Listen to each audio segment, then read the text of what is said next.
طب لو قلتلك انك مش محتاجة تبدأي من جديد لانك اصلا ما بدأتيش من المكان الصح. انا داليا السيد، هوليستيك هيلث والبينج كوتش، ودي دقيقة مع داليا عيشيها صح دقيقة بدقيقة. استني، خليني اوضحلك.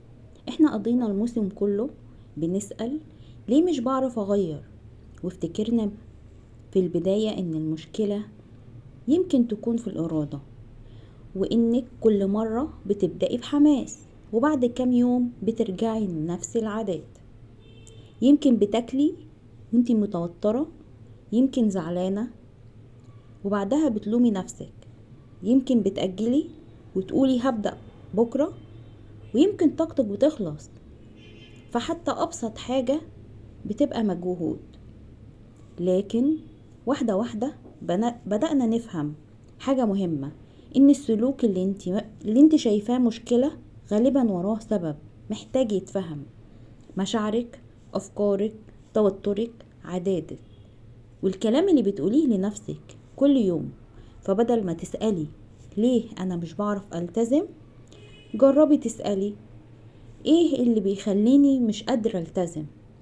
والفرق بين السؤالين كبير، لانك لما تبطلي تحاربي نفسك بتبدأي تفهميها. التغيير بيبدأ ياخد شكل مختلف. لكن في حاجة مهمة جدا لسه ما اديناهاش حقها.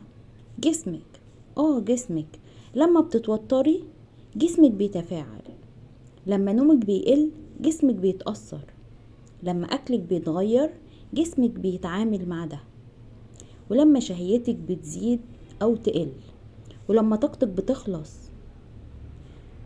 كل ده بيأثر على جسمك، وممكن يكون في إشارة محتاجة تتفهم.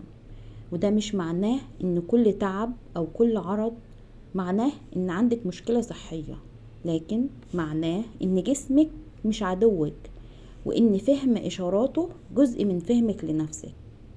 وعشان كده يمكن البداية الحقيقية مش إنك تقولي من بكرة هبدأ.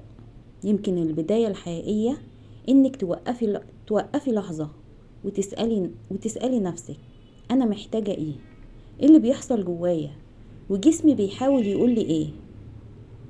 ورحلة البداية بتاعتنا هنا خلصت، لكن رحلتنا لسه ما خلصتش، لأن الموسم الجاي من دقيقة مع داليا هنبدأ نبص للصحة من زاوية أوسع.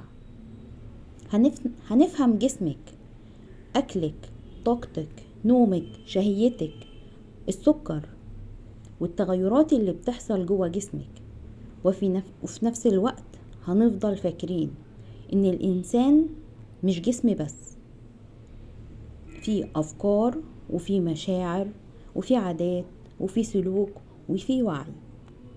عشان كده موسمنا الجديد هنتكلم فيه عن الجسم وعن الغذاء وعن الوعي وعن السلوك، وهنعرف جسمك بيقولك ايه.